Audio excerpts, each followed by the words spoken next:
how you end up here. Yeah, so recording again.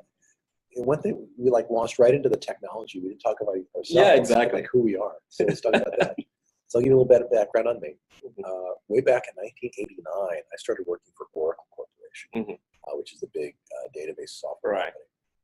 And I did Oracle-related database projects for 15 years. I was the architect of about a dozen major systems, including working for, I did a project for Sony. I worked for several large state agencies like the State Compensation Insurance Fund in California, which is a big workers' compensation insurance firm, health insurance companies like Blue Cross, a lot of really interesting, challenging, sophisticated systems. I did it for 15 years. And after a while, I noticed that our biggest challenges in projects were people communications. Janice and Joanne were like fighting, and they wouldn't or they were like withholding information from each other. It's like, this isn't a software problem. This is a people problem. Yeah, it's a personality issue. It has to do with leadership and teamwork and so on. Like, engineers were not very good with people. Often, I wasn't. And so I thought, if I could figure out how to get a handle on leadership, people issues, that would really help my projects. And I'd kind of gotten bored. I'd plateaued on my technology skills and what the challenges for databases just wasn't challenging anymore. I wanted a new challenge, and so I shifted over into management consulting. This is around the time I was working for IBM, and that really was very interesting. I eventually started my own company in 2003, and around 2005, I discovered that I really didn't know anything about leadership. I thought I did. I was taking money from people on the premise.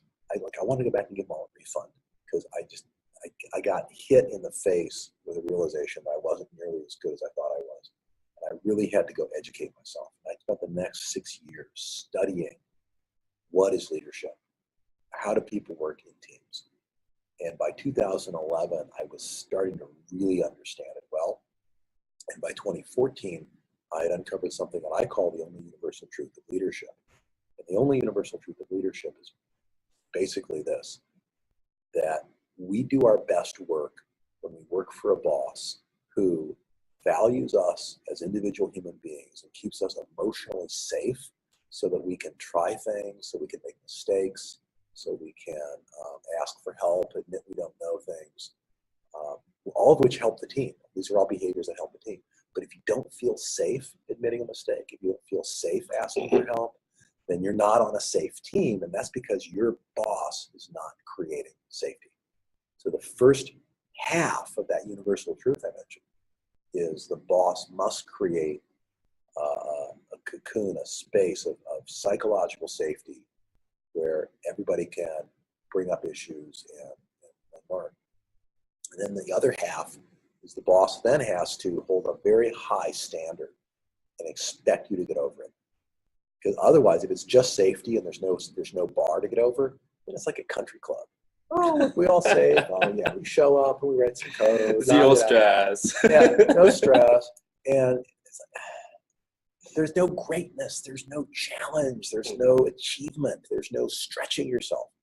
And so if you can be safe and be stretched, that's the best. That is absolutely the best. And when you ask people, who's the best boss you ever had, you will find out that it's somebody who kept them safe and required them to bring their best game and push them. And this is a boss who knows you so well, they know what you're good at better than you do yourself. And they will give you challenges that make you stretch and push you out of your comfort zone and call forth greatness from you and the rest of the team.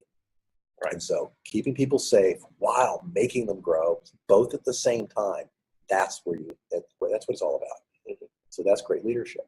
And it's hard to do because you got to treat each person as an individual. And I discovered all this, and I was getting ready to create a training system to teach this. And I got called David Moss, who's the senior vice president for technology operations for Block.one. Yeah. It's called me up and said, "Hey, Tom, I'm working on blockchain. You want to come work for me?" And I'm like, Dave's the best boss I ever had. He would keep me safe and make me grow. And I'm like, Okay. Dave, yes, I will do this. And so I put myself on hold and I came to work on blockchain. I came to work on EOS. And I got to work with Dan Larimer, who was a brilliant, Brendan Bloomer, who was brilliant. And this amazing group of people. And so that's my journey into blockchain. And August of 2017 is my first exposure to blockchain, which is basically a database. Yeah. But it's a very, very special kind of database. It's got game theory, it's got economic theory, it's got all these other challenges in it. Not every programmer understand. And I'll tell you the other thing I didn't, a little bit more background on me. I'm a libertarian politically, and in 2002, I ran for governor of the state of Oregon. So I've run for public office, which I didn't win. And I learned, it's very hard. Public policy is not easy. You can't just have theory. You've got to put it into action. You've got to persuade people. So I've been very blessed to have had all these other experiences outside of technology that help me understand pieces of this complex puzzle of economics and game theory and human motivation and governance issues that are all thrown together into this blockchain world. All right, that's cool. That's the first time you tell the audience. First time I've told anybody all this background. Why nobody asking about it? Nobody asked me. You're the first person to ask. So we are real guy. They are like blockchain. So tell us about you, though. I don't know about you. So we share a very similar journey, I have to say. I graduated from the best computer science school in Shanghai.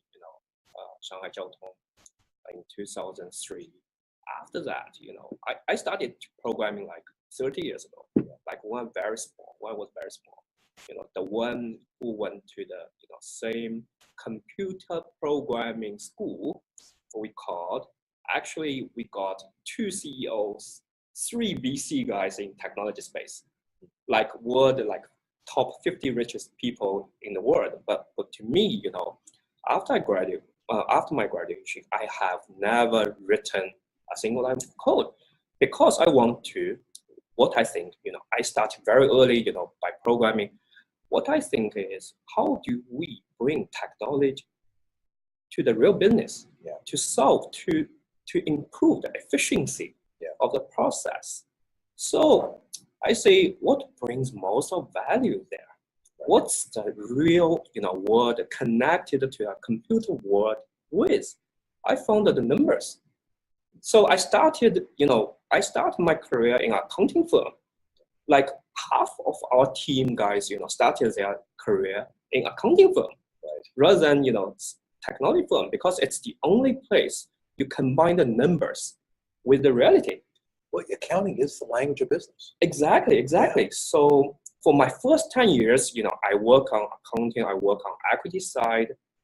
I worked for the largest investment bank in China, called CICC, who is a subsidiary of Morgan Stanley, for the first 10 years. So after that, I opened my own firm specializing in the data application on the real world. Mostly still we try to find the usage of different data set, but mostly we try to find the data set to solve the problems. We try to tackle the jewel of the crown, which is the invest world, which can turn the data into a big value to improve the efficiency of not only investment manager who can make more money, but also improve the big efficiency of the whole market. So that's we build the Gold Pebble research. That's my primary business ever since 2010. Okay. So in that, I find, later on, I find it's very similar to build blockchain applications as the data applications, because they are so, so common, sharing the same, marginal improvement of efficiency alone. But by putting together, on the data set, you serve billions of people. With one single person, you don't improve much. From Excel to paper, yes, you improve a lot. But from traditional data to big data, actually, on a single person basis, you don't improve a lot. but multiple by billions of people. Right. It's a lot. On blockchain, it's the same. One single transaction, it's more secure, yes. It's more accessible, yes. But how much value we provide, especially for developed country. So we came on two dimensions. One is we need to find something with huge transactions. Right. Not 30 per second. We need to find thousands, millions, and the times by the little efficiency we can improve. That's huge value. The second is we try to tackle the problem with underdeveloped world rather than developed world, right? Because they got more problem to deal with. Right. For example, here in US, you got credit card system. Right? So it's so convenient. You don't need to, revolute it into a new thing. I think even if you did, it's how much better is it? Yeah, exactly. But if you go somewhere that no one has any credit cards, no one even have a bank account. No bank account. Yeah. So to go from nothing no to insurance, it's huge. So we are dealing with these two kind of value creation on the blockchain. Right. Mainly from data to the blockchain. We think it's very similar business. So we have been doing that for more than 10 years. Wow. So until we saw EOS, it's great. It's what we have been looking for. We are so regret. We didn't get into this much earlier. It's like when we saw we studied probably 100, if not 1,000, different kind of tokens systems. Yeah, we figured out it's the only thing we probably can deal with the real commercial or real world problem. So that's how we get into this space. We think, we think we are good at dealing with real world problem. Yeah. EOS got a bunch of real world problems to deal with. Right, and a lot of tools to help you deal with it. Exactly. That's how we come, almost half of our, gold pebble stuff, are moved from the data business to blockchain, especially EOS business. Yeah, we like, we think it's like kind of future, if I feel I'm too flirting, but we think another thing to watch after is the Telegram. Yeah, but it's like at least 18 months away. So, and it's not open, it's closed system, right?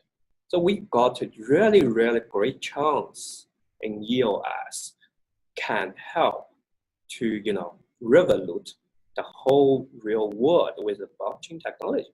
Sometimes we think, it's not only the ecosystem, the technology itself, but blockchain can improve a lot on the social side, on the ideology side. That's innumerous. That's I've never seen a technology that can, in that perspective. Yeah. Windows, which are cool. Apple, great. But they are not something we can change on the society level. And we might be able to with blockchain. I think there's a lot of that. Here's hoping, man. Here's yeah. Hoping. All right. Well, we've got to create a decentralized future. We've got to create amazing decentralized applications. I'm hoping that the EOS platform is going to make that much more possible. And anything I can do to help make that happen, I will do. That includes working with you, whoever you are, if you're listening. And I'm going to work with you, every other block producer, and every other DApp. Thank you for tuning in. I'm Thomas Cox. This is Mao. And it's our pleasure to have brought you this completely unscripted, improvisational conversation. Hope it's useful. Take care. Yeah. Take care.